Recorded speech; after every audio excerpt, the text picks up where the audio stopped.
નરોડા જીઆઈડીસીમાં અર્બુદા કાંટા પાસે આવેલ કંપનીમાં ધડાકાભેર બ્લાસ્ટ થયા બાદ ભીષણ આગ ફાટી નીકળી હતી. આપ જોઈ રહ્યા છો નવનિર્માણ અમદાવાદ ન્યૂઝ. એક નજર આજના મુખ્ય સમાચાર પર.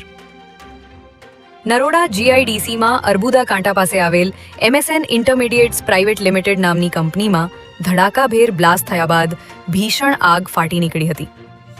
નરોડા જીઆઈડીસી વિસ્તારમાં ફેઝ 3માં આવેલી આ કંપનીમાં બોઇલરમાં પ્રચંડ બ્લાસ્ટ થયો હતો, જેના કારણે 3 લોકો ગંભીર રીતે ઈજાગ્રસ્ત હતા.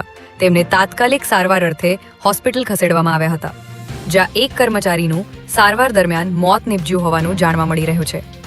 આ બ્લાસ્ટ એટલો શક્તિશાળી હતો કે તેનો અવાજ દૂર દૂર સુધી સંભળાયો હતો અને કંપનીમાં ઊભેલી એક ટ્રક પણ આગની ઝપેટમાં આવી ગઈ હતી. ઘટનાની જાણ થતાં જ ફાયર બ્રિગેડની 6 થી વધુ ગાડીઓ અને ઉચ્ચ અધિકારીઓનો કાફલો ઘટના સ્થળે દોડી આવ્યો હતો અને ભારે જહેમત બાદ આગ પર કાબૂ મેળવ્યો હતો.